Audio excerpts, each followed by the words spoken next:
चंद्रशेखर आजाद का समर्थन मिलते ही कॉकरोचों के प्रदर्शन में बड़ी भीड़। जंतर मंतर पर जुटने लगी जनता चंद्रशेखर आजाद के फैन हुए अभिजीत दीप के।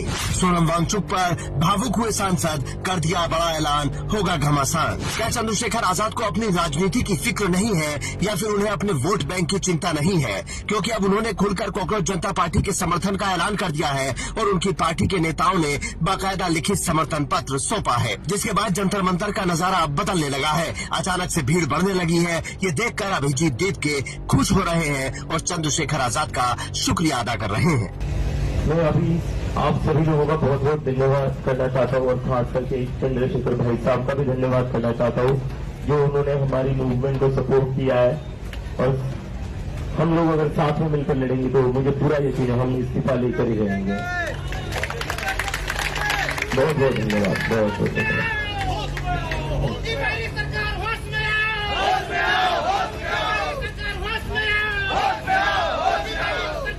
लेकिन सवाल यह है कि चंद्रशेखर आजाद ने कॉकरोच जनता पार्टी को समर्थन क्यों दिया है? क्योंकि राजनीतिक जानकारों का मानना है कि अगर अभिजीत दीप के आगे बढ़ते हैं और किसी समय जाकर वो अपनी राजनीतिक पार्टी बनाते हैं तो वो चंद्रशेखर आजाद के लिए खतरा बन सकते हैं, क्योंकि वो भी दलित समाज से आते हैं और पढ़े लिखे युवा हैं। लेकिन चंद्रशेखर आजाद इस तरह शायद नहीं सोचते। उन्होंने कहा कि सरकार को सोनम वांगचुक का दर्द नहीं दिख रहा है। वो सोच ले कि अगर मैं भी उनके समर्थन में आकर खड़ा हो गया तो क्या होगा। मुझे पीड़ा हो रही है कि जो लोग जंतर मंतर पे भूख हड़ताल में बैठे हैं, बच्चे और सोनम वांगचुक जो है, मुझे पीड़ा हो रही है कि आपके 8-10 दिन के आंदोलन भूखे रहने के बाद भी सरकार आपको, ये लोकतांत्रिक देश नहीं।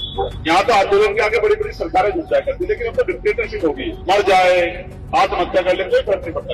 और मैं सच कह रहा हूँ, मेरे पे समय कमी ना होती तो मैं उनके साथ ही बैठ जाता, और मैं बैठ जाऊंगा तो वहाँ कम से कम एक दिन में लाखों लोग आएंगे। सरकार को पता लग जाएगा, उतना ही इम्तिहान ले सरकार जितना कर सकती है। ठीक है, और बारिश में उन बच्चों को भीगते देखते मुझे पीड़ा हो रही है।